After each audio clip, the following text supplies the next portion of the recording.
So, they drag Romeo out, but when Romeo gets out, Mercutio and Benvolio pull him out, he gets out there, and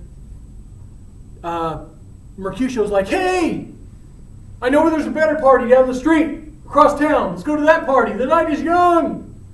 And Romeo's like, to himself, he goes, I can't leave. I've got to see her again. So he ditches his buddies. He runs around the corner and hides in some bushes, right? And Benvolio and Mercutio are like, Romeo! Romeo, where you at? And he doesn't answer, and they're like, fine, you know what, fine. Go back to your grove and, I don't know, write some more stupid poetry. We're going to go have some fun. So yeah, enjoy your night of crying over Rosaline. Wah, wah, wah. And they leave.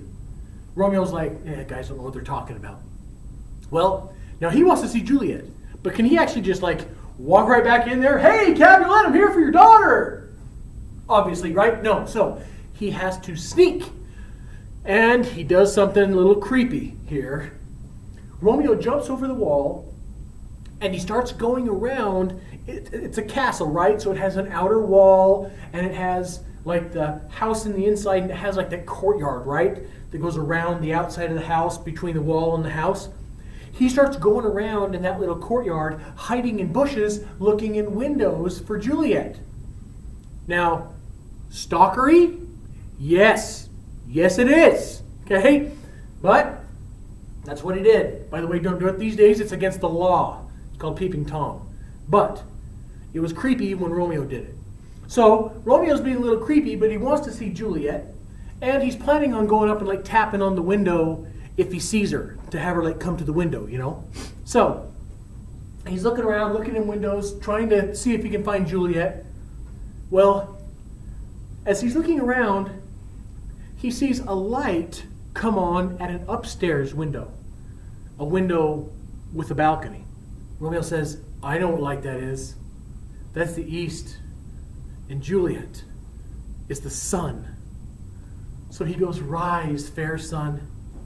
And just like the sun comes up in the morning, and the moon that was once beautiful and everyone looked at it, fades away into some little gray thing that nobody cares about, even so you, Juliet, like the sun, are so beautiful and brilliant that the moon pales next to you. So come forth and let me see you. This he says to himself, not to her.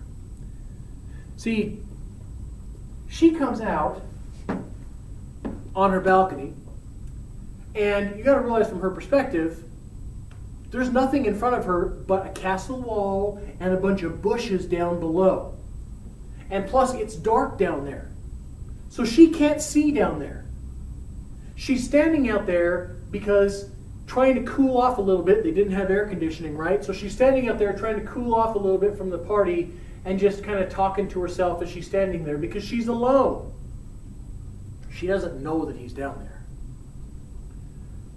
So she comes out and she goes, she's standing there for a second, and Romeo is like, I think I'm going to call up to her.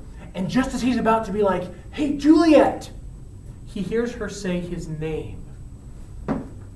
She goes, Romeo. Romeo. Why did you have to be Romeo? That's right. The word wherefore means why in Old English. Romeo, Romeo, wherefore art thou Romeo means, Romeo, Romeo, why are you Romeo? I finally find a guy I like, she says. And who does it have to be? Romeo. Now, Romeo is down there and he's like, I think I'm going to keep listening to this. Because he's like, I want to know if she likes me or not.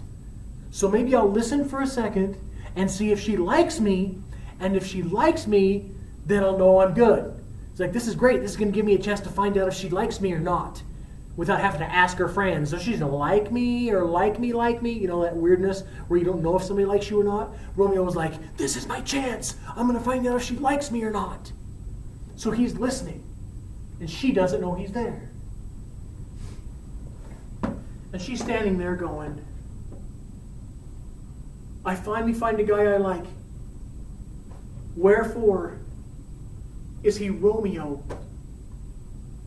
And then she goes, you know what, come to think of it, who cares that he's Romeo?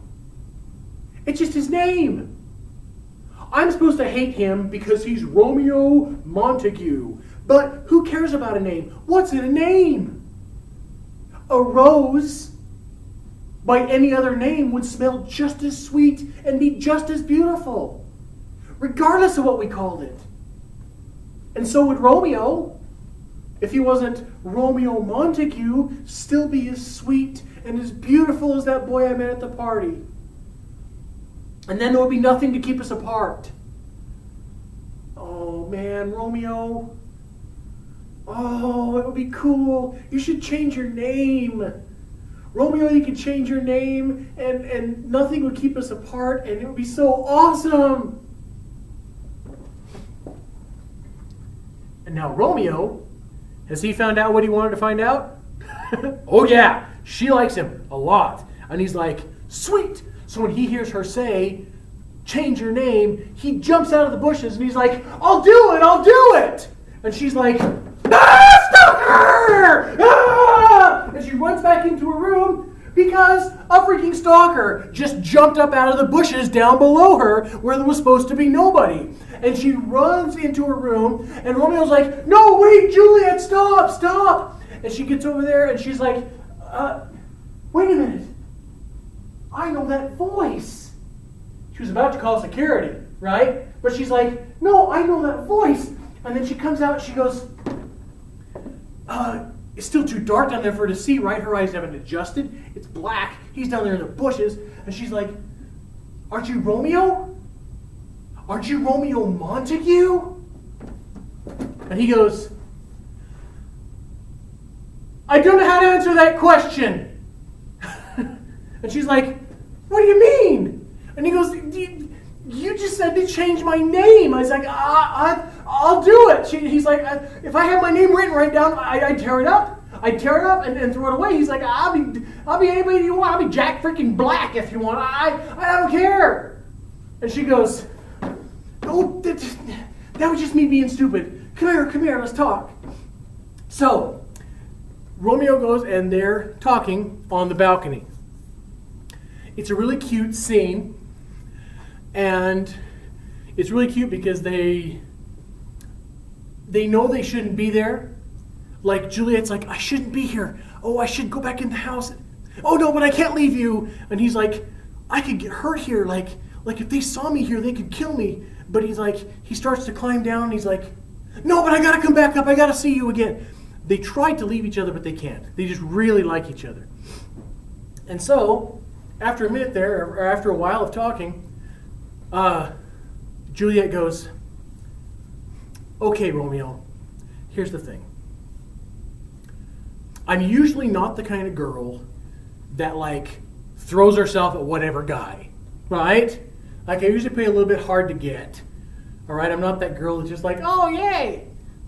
But, unfortunately, with your stalker moves, you found out that I like you. She goes, so I think it'd be dumb of me now to pretend that I didn't like you because you already found it out. And she goes, so dropping all the games,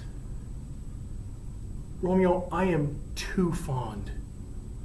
I like you more than I even should.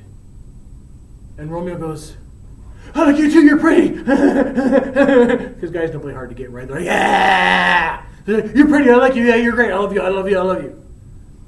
And she goes, well, if you're serious, marry me. And he's like, cool, right? And she goes, I'm serious. Because what you didn't know is the reason that my dad threw that party was because there's a guy by the name of Paris. Paris has been trying to get my dad to let him marry me. I don't know how much longer I'm going to be single. I really think at any day now, my dad could tell me that I'm getting married to Paris. And I like you a lot more than I like him. Because at that party, I danced with him once. Yeah, no. I like you a lot more than him. Like a lot more. So, if you're serious, get a church and we'll get married. Because I don't think I'm going to last very long if you don't get married soon. And Romeo's like, I'll do it. I'm going to do it. So he decides that he's going to go. He'll go get the priest the next day. He's like, Juliet, I'm going to go get the priest and I'll get it all set up. We'll have to do it in secret. And she's like, yes, of course. And so what they plan is they decide that they're going to get married in secret. And then once they get married, they're going to figure out a way to tell their parents about it. They're like, once we're married, then we'll figure out a way. But let's just get married first and then find a way to tell them about it later. So Romeo runs off to go get his preacher to tell him they want to get married in secret that day. Juliet, as Romeo is running away and climbing up over the wall, she goes, good night, parting is such sweet sorrow. I'll stand here and say good night till it be morrow. She just can't wait for him to come back.